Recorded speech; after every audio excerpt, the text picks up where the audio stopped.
জেআইসির যে গুমের মামলাটি রয়েছে সেই মামলায় চার্জ গঠনের আদেশের জন্য দিন ধার্য ছিল। মামলা ট্রাইব্যুনাল চার্জ গঠনের আদেশ দিয়েছেন। 5টি চার্জ গঠন করা হয়েছে আসামিদের বিরুদ্ধে এবং চার্জ গঠনের আদেশের প্রেক্ষিতে এই মামলার আনুষ্ঠানিক বিচার প্রক্রিয়া শুরু হয়ে গেল।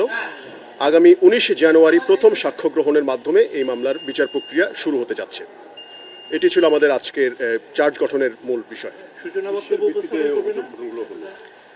আচ্ছা, 19 জানুয়ারি সূচনা বক্তব্য হবে, কিন্তু সাক্ষ্য গ্রহণের মাধ্যমে তখন একই সাথে মামলা শুরু হবে। এই মামলাটি হচ্ছে মূলত জয়েন্ট ইন্টারোগেশন সেন্টার নামে পরিচিত যে প্রতিষ্ঠান বা স্থাপনাটি রয়েছে, যেটিকে আয়নাঘর নামে বলা হয়। সেই আয়নাঘরের বিভিন্ন সময়ে প্রায় 26 জন ভিকটিমকে গুম করে রাখা হয়েছিল। গুম করে তাদের উপর শারীরিক মানসিক নির্যাতন করা হয়েছিল। এই মানসিক এবং শারীরিক নির্যাতন এবং গুমের যে বিচার, এই বিচারিক প্রক্রিয়াতেই এই চার্জগুলো গঠন করা হয়েছে এবং এখানে মোট 13 জন আসামির বিরুদ্ধে আজকে আদালত চার্জ গঠন করেছেন এবং আগামী 19 তারিখে সাক্ষ্য গ্রহণ এবং ওপেনিং স্টেটমেন্টের মাধ্যমেই আনুষ্ঠানিকভাবে বাংলাদেশের ইতিহাসে প্রথমবারের মতো গুমের বিচার শুরু হতে যাচ্ছে। কালার এক্সপার্ট, জর্জ স্যাপ এবং মাইল্ড অন হ্যান্ডস টেকনোলজি সমৃদ্ধ অরিক্স ক্রিস্টাল ওয়াশ আপনার লন্ড্রি এক্সপার্ট। আমরা প্রসিকিউশনের পক্ষ থেকে প্রায় 40+ সাক্ষীর নাম জমা দিয়েছি, তবে সবাইকে ডাকা হবে কিনা এটা আমাদের ডিসিশনের ভিত্তিতে আমরা সিদ্ধান্ত নেব। ভাই, সাধারণত 21 দিন সময় দেওয়া হয় অভিযোগ গঠনের আদেশের পর থেকে, এবার সময়টা একটু বেশি আসলো।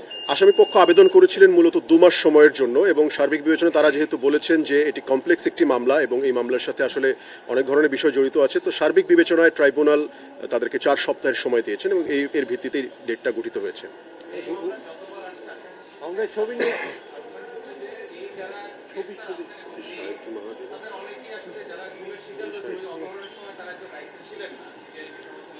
দেখুন, এটা আমরা আগেও ব্যাখ্যা করেছি এবং আমরা আবারও বলছি আজকে যে গুম হচ্ছে একটা কন্টিনিউইং অফেন্স। এটা আন্তর্জাতিক অপরাধ আইনের একটা খুব গুরুত্বপূর্ণ বিষয়। কন্টিনিউইং অফেন্সের শুরু হয় যখন একজন ব্যক্তি তাকে তুলে নেওয়া হয় আইনের আশ্রয় থেকে এবং পরবর্তীতে যখন তিনি আবার পুনরায় জনসমক্ষে ফিরে আসেন ততদিন পর্যন্ত গুম কন্টিনিউ করে। এমনকি যেই ব্যক্তিরা এখন পর্যন্ত আইনের আশ্রয় ফিরে আসেননি, অর্থাৎ আমাদের এখনও অনেক মানুষ নিখোঁজ রয়েছেন, তাদের গুম কিন্তু এখনও কন্টিনিউ করছে। সুতরাং এটিও আমাদের মাথায় রাখতে হবে।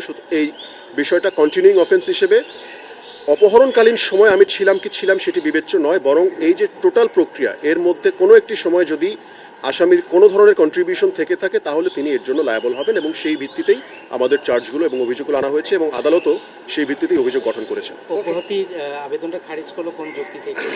জি, আদালত অব্যাহতির যে আবেদনগুলো, ডিসচার্জ পিটিশনগুলো ছিল, এগুলো সবগুলো খারিজ করে দিয়েছেন এই গ্রাউন্ডে যে সমস্ত আর্গুমেন্ট আনা হয়েছে আসামি পক্ষের আইনজীবীদের মাধ্যমে, এর সবগুলোই আসলে ট্রায়ালে বিবেচ্য বিষয়, অর্থাৎ সাক্ষী প্রমাণের মাধ্যমে তাদের এই বিষয়গুলো নিষ্পত্তি করতে হবে। সুতরাং চার্জ ফ্রেমিং স্টেজে এই বিষয়গুলো বিবেচনা করার কোনো সুযোগ নেই, বিধায় হচ্ছে এই আবেদনগুলোকে রিজেক্ট করে দেওয়া হয়েছে। Thank you.